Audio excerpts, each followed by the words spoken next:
Bonjour à toutes et à tous et bienvenue dans votre matinale. Très heureux de vous retrouver en ce jeudi 4 juin pour une nouvelle demi-heure, 30 minutes d'actualité, d'informations pratiques et de divertissement. On vous propose chaque matin les équipes de TV Vendée. Je vous le rappelle, comme chaque jour, un numéro de téléphone qui s'affiche, le 06 84 54 77 23. C'est le numéro du WhatsApp de la matinale qui vous permet d'interagir avec nous chaque matin, de répondre à la question du jour ou bien tout simplement à nous donner le temps qu'il fait du côté de chez vous au réveil. Vous en avez l'habitude. Commençons avec un rapide point météo sur le temps qu'il fait en ce jeudi 4 juin en Vendée avec des nuages qui dominent notre jeudi matin. Ils apportent quelques ondées de ci et là. Un vent d'ouest soutenu 50 à 60 km/h en rafale et des températures déjà plutôt douces, comptées entre 16 et 17 degrés en moyenne d'est en ouest. Et puis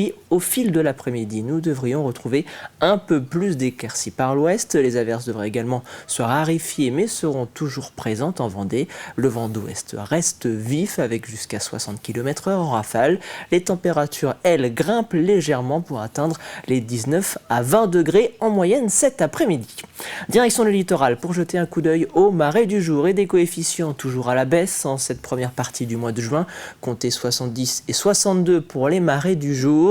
La mer qui se retire petit à petit pour une prochaine basse mer prévue à la mi-journée en début d'après-midi entre 13h52 du côté du passage du Gois et 14h03 à la Tranche-sur-Mer. Et sans plus attendre, je vous propose de passer à votre journal préparé par la rédaction de TV Vendée.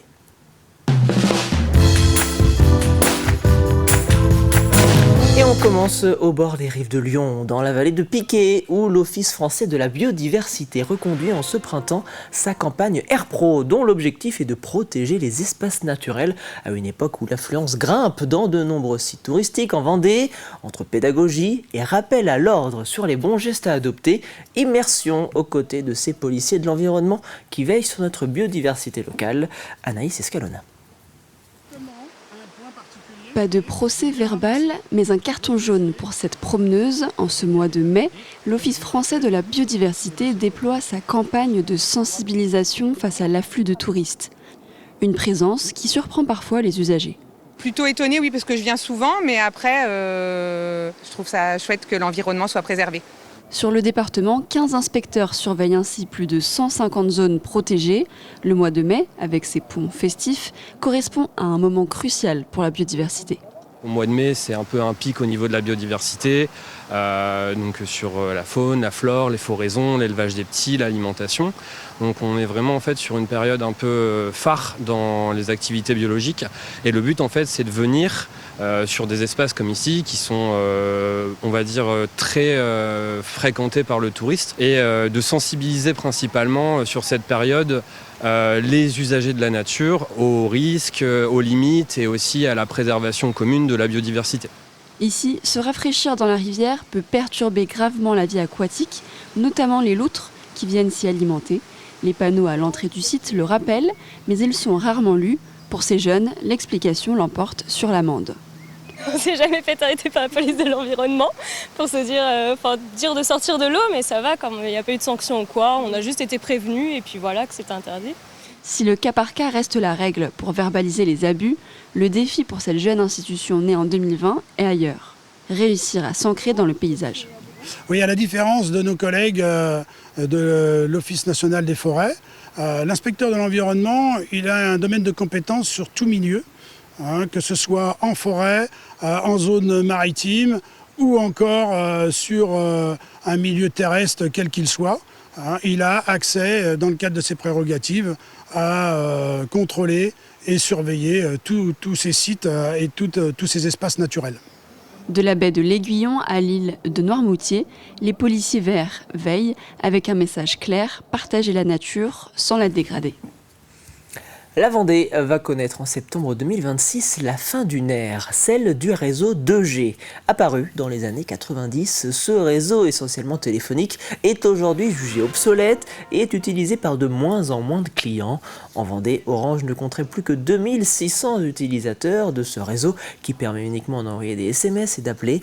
Mais la 2G, c'est également une technologie utilisée par des entreprises pour la téléalarme ou encore dans les ascenseurs qui devront donc être mis à jour. Le réseau 2G devrait totalement être coupé en France d'ici la fin de l'année. Aujourd'hui, on ferme ce réseau 2G, c'est pas pour rien. Vous avez plusieurs raisons qui font qu'on ferme ce réseau. D'abord, c'est un réseau qui est moins robuste que les réseaux 4G et 5G en termes de sécurité. Ensuite, c'est un réseau qui a un fort impact carbone.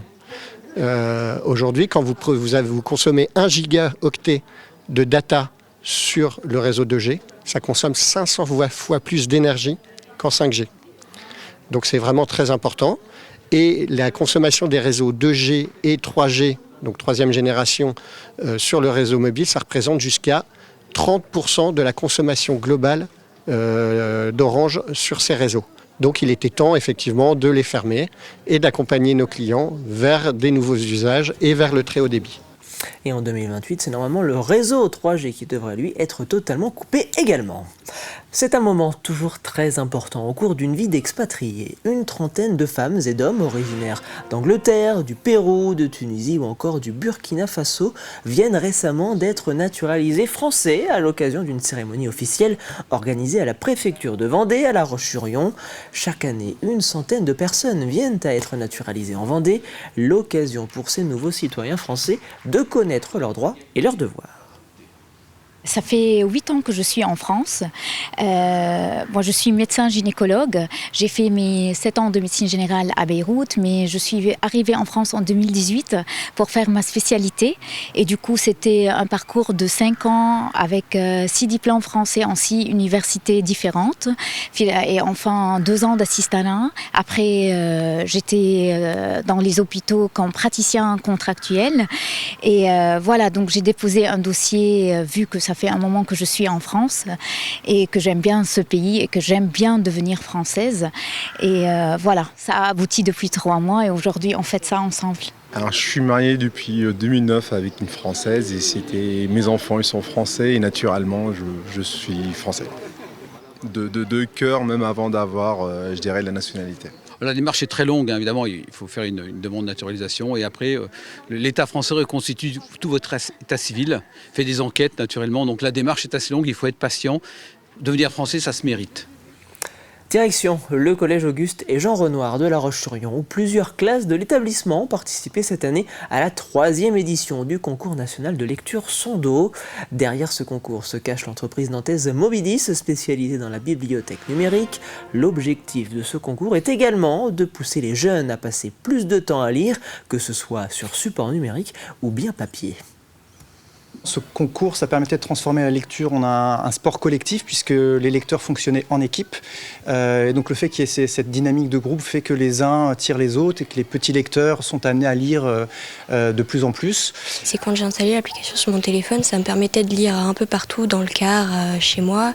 Et du coup, je lisais de plus en plus. À chaque fois que je lisais, je regardais un peu où on en était dans le classement et quand j'ai vu qu'on était 2e, j'ai sauté de joie.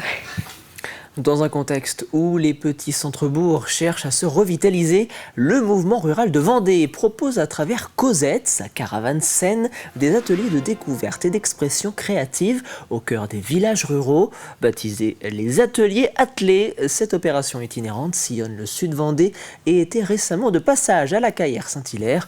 Installée au cœur des villages, Cosette devient alors un espace de rencontre et de partage, favorisant le lien social, la créativité et la valorisation des initiatives locales. Reportage Cyril Guillet.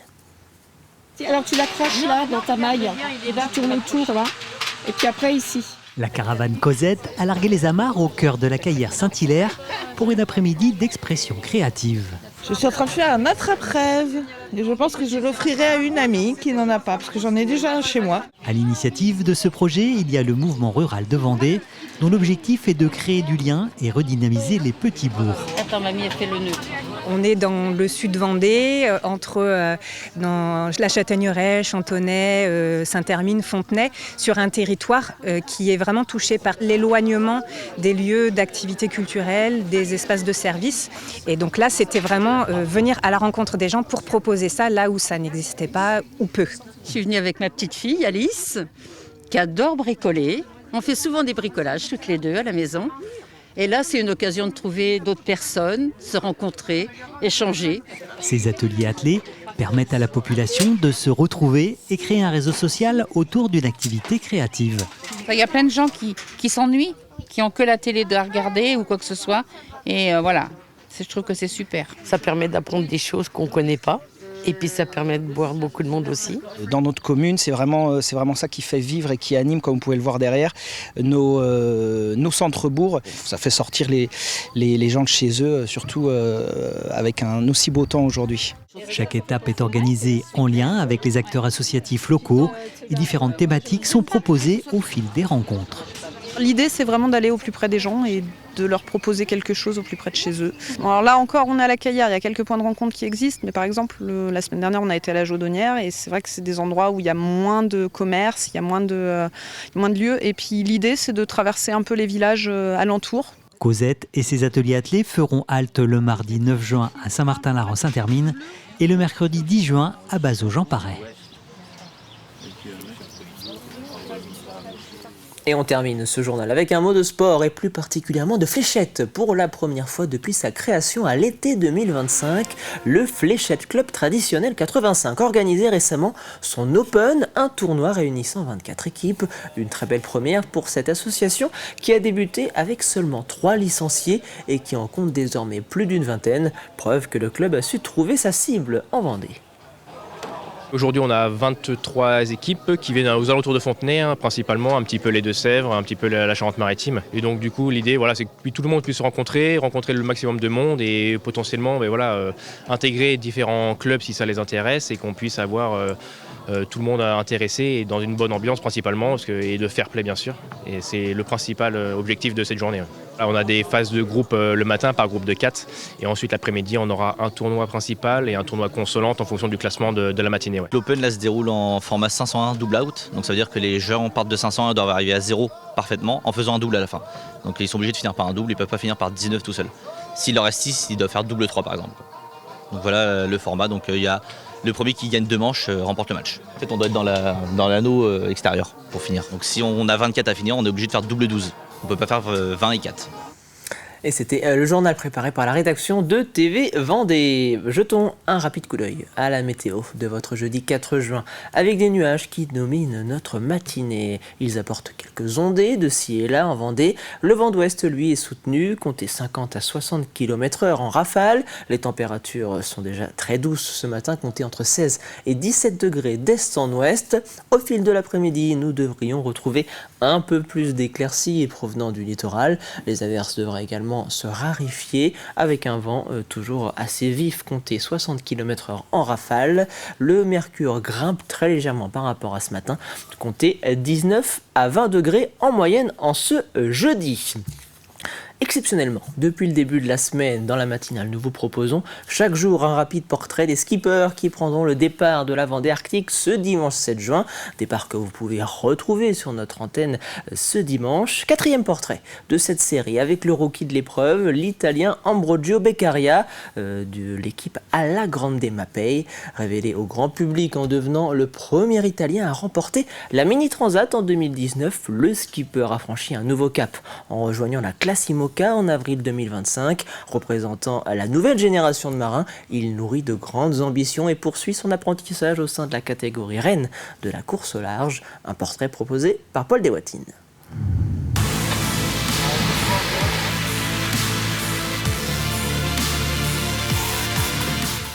Nous, on n'a pas beaucoup navigué pour partir, on va dire, complètement serein.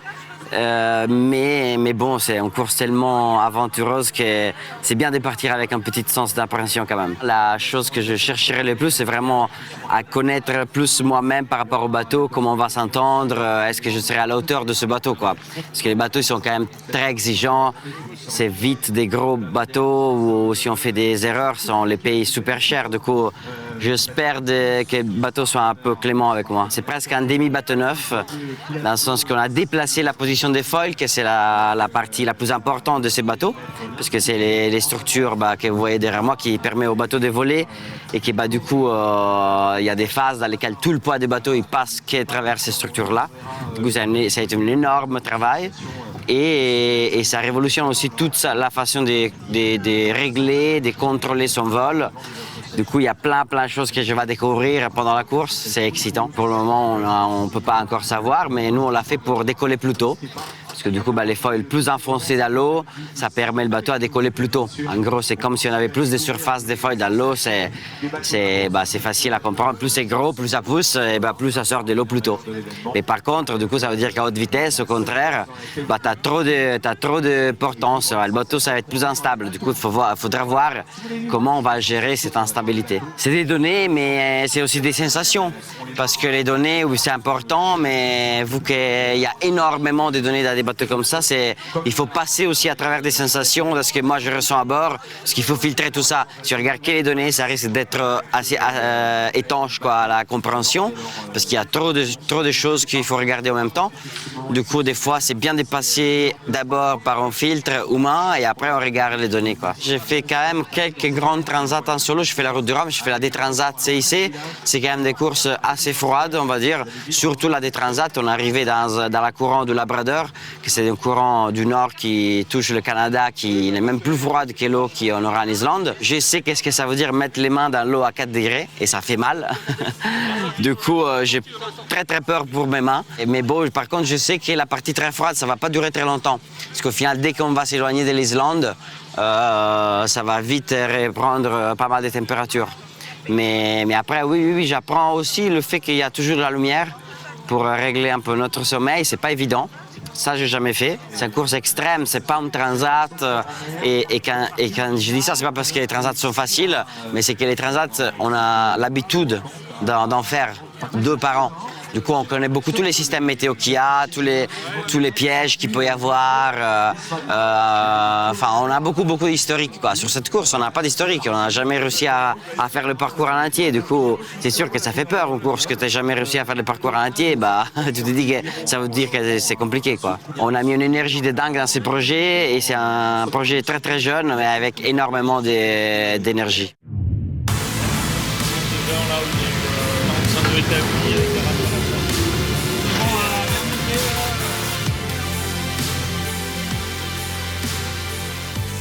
Et vous avez bien évidemment rendez-vous demain dans la matinale pour un nouveau portrait de skipper. Place désormais à votre chronique du jour.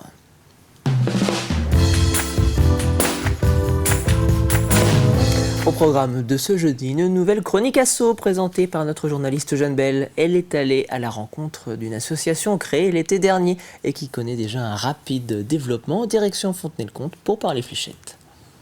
Bonjour et bienvenue dans cette nouvelle chronique Asso. Aujourd'hui, nous sommes à Fontenay-le-Comte avec Fléchette Club Traditionnel 85. On a créé le club en août de cette année, on était 3 au début. Aujourd'hui, on a 25 licenciés, on participe au championnat départemental de Vendée. Donc on a une équipe et l'année prochaine on va créer sans doute 2 équipes pour essayer de remporter le championnat de Vendée. L'idée c'est quand même de progresser et ensuite jouer le titre si possible, bien sûr. On va pas jouer pour s'amuser mais avec un peu de compétition. Mais voilà, l'idée au moins c'est de rencontrer les autres clubs, pouvoir s'améliorer et progresser tout en jouant avec un peu de pression et dans différents clubs où du coup il y a une très bonne ambiance quand on se déplace. Et ensuite sur la cible du coup on a donc les chiffres de 1 à 20 avec le cercle extérieur qui compte double et le cercle intérieur qui compte triple, avec la bulle qui compte 25 et 50. Et l'idée c'est de descendre de 501 points à 0 le plus rapidement possible, donc en doublette. Et la petite subtilité de la compétition, c'est qu'il faut finir obligatoirement par un double. Donc si on a 40 points à faire par exemple, il faut viser donc le double 20 obligatoirement. On ne peut pas finir par un chiffre simple. L'idée c'est aussi d'avoir 2 manches gagnantes pour durer un peu plus longtemps, que la journée ne se finit pas à midi. Le plus dur aussi aux fléchettes, c'est le calcul mental. C'est très intéressant d'avoir des capacités de calcul mental pour compter les points, savoir comment on va finir. Et aussi, du coup, compter les points de 501 pour descendre jusqu'à 0. Ça permet d'avoir un repère visuel, en tout cas, pour les joueurs. Pour la rentrée prochaine, ils cherchent encore de nouveaux sponsors et une nouvelle salle. On a un problème de salle sur Fontenay-le-Comte. La mairie a déjà beaucoup de demandes, ce que je comprends. Ils ont beaucoup de demandes pour les associations. Mais c'est vrai que nous, ça nous pose un souci parce qu'on a les portes fléchettes qui sont, comme on le voit, très, très, très encombrantes. Donc on a été obligé d'acheter des pieds pour pouvoir nous entraîner parce qu'on ne peut pas trimballer le support de fléchettes à chaque fois. Il nous faut des remorques et tout ça. Donc c'est vrai qu'on est à la recherche d'une salle qui pourrait nous accueillir et nous laisser les supports de fléchettes dans la salle pour la semaine et effectivement des sponsors parce qu'on est un petit club, on commence juste, on a eu beaucoup de dépenses cette année en achetant justement des pieds qui n'étaient pas prévus et c'est vrai que tous les sponsors seront les bienvenus. Alors sur le maillot on a des sponsors, quand on fait des tournois on les affiche autour des cibles et puis pour un des sponsors je pense que c'est Charrier. Pour la Noël, ils ont fait un repas d'entreprise et ils nous ont demandé s'ils pouvaient emprunter les cibles et les fléchettes pour faire un petit tournoi à eux. Et bien sûr qu'en étant sponsor, ils pouvaient. Donc ils nous ont emprunté ça pour 2-3 jours et du coup c'était super. Pour eux, ils se sont bien amusés et pour nous, on rend la pièce aux gens qui nous aident. Voilà, c'est la fin de cette chronique Asso. Alors si vous voulez en savoir plus, c'est avec le lien qui s'affiche juste ici. Et moi je vous dis à très bientôt pour une prochaine chronique Asso. Et vous retrouvez dès aujourd'hui cette nouvelle chronique Asso sur notre site tvvendée.fr. Place désormais à l'extrait du jour.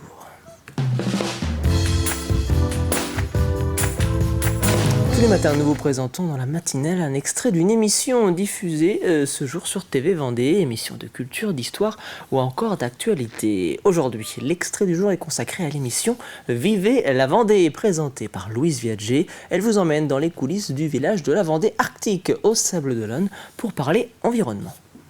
Bonjour Mégane. Salut Louise. Tu es chargée de plaidoyer à l'association Under the Pole. Est-ce que tu peux me présenter l'association qui est née en 2008, je crois, si je ne dis pas de bêtises? Tout à fait, qui a été fondée par un couple, Emmanuel et Guylain Bardou. Emmanuel était plongeuse et skippeuse à l'époque et Guylain était ingénieur, skipper et plongeur. Et ils ont fondé Under the Pole qui sont des expéditions d'exploration sous-marine scientifique spécialisées dans la plongée polaire et la plongée profonde. Ok, on va rentrer dans cette petite caravane, ou je ne sais pas comment vous l'appelez. C'est la caravane. Est-ce que tu peux me présenter la région arctique? La région arctique, on la connaît bien à Under the Pole parce que c'est là qu'ont commencé les expéditions. C'est-à-dire que pendant 10 ans, à partir de 2008, alors on a commencé à monter le projet en 2008, la première expédition s'est faite en 2010 et elle s'est faite sous le cercle polaire arctique et plus spécifiquement sous le pôle Nord géographique. Donc l'idée c'était de tracter des poulkas, c'est un peu comme des traîneaux, à ski et de plonger de manière répétée sous la banquise arctique. À l'époque c'était de la documentation, du documentaire, on allait filmer des choses qu'on avait très peu, voire pas vues avant. Et donc quelques années après, en 2014, Under the Pole a acquis un bateau, une goélette en aluminium qui s'appelle le Y, qu'on utilise encore aujourd'hui. Et on l'a emmené au Groenland. Au Groenland, donc ça fait toujours partie du cercle polaire arctique. On a eu la chance de pouvoir hiverner sur la banquise, c'est-à-dire que le bateau est resté coincé sur la banquise pendant un cycle saisonnier. Et ça, on l'a fait en fait pendant 21 mois en tout. Et l'idée, c'était pareil, de manière répétée, de pouvoir plonger sous la glace pour voir l'évolution de cette banquise, la formation, la fonte et aussi toute la vie qui vivait autour. Et alors récemment, on est reparti pour un programme de 10 ans qui s'appelle Deep Life, qui nous a de nouveau emmenés dans le cercle polaire arctique. Cette fois, c'était au Svalbard en 2022, où on a eu la chance de pouvoir plonger à des profondeurs bien plus importantes qu'on le faisait à l'époque, puisque c'est l'autre spécialité d'Under the Pole, la plongée profonde. Et là, on a avoisiné les 100 mètres de profondeur, toujours pour aller étudier les écosystèmes marins. Et cette fois-ci, ça se faisait en collaboration avec un consortium scientifique international qui était dirigé par le CNRS, et où on a servi un peu d'yeux et de mains des scientifiques sous l'eau pour ramener des échantillons, ramener des données, pour qu'ils puissent étudier tout ça. Alors il y avait différentes choses, il y avait la biologie tout simplement, la découverte de nouvelles espèces, mais il y avait aussi par exemple les impacts du changement climatique sur ces espèces dans cette zone-là. Et en sachant que c'est une zone à laquelle on n'accède pas facilement, l'Arctique de base, encore moins l'eau et encore moins la profondeur. Et donc l'idée c'était vraiment de pouvoir ramener le plus de données, le plus d'informations possible de cette zone-là pour faire progresser la connaissance et on l'espère aussi la protection.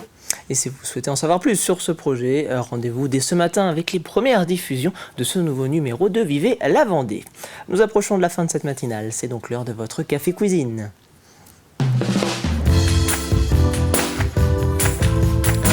À gagner cette semaine dans votre jeu de la matinale, 2 entrées offertes pour les Nuits de la Sablière, le festival pyro-musical qui aura lieu les 17 et 18 juillet prochains à Saint-Christophe-du-Ligneron dans le nord-ouest Vendée.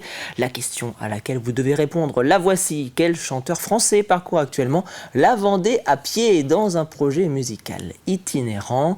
Vous avez sans doute dû voir déjà quelques publications sur nos réseaux sociaux ou même des diffusions sur notre antenne concernant cet artiste. Un artiste qui, je vous le rappelle, en ce jeudi est présent sur scène avec des concerts plutôt intimistes et acoustiques. Voici l'indice de ce jeudi. Alors, avez-vous trouvé la réponse à cette question? Si oui, rendez-vous sur tvvendée.fr, rubrique jeu. Vous avez jusqu'à vendredi midi pour y déposer votre réponse.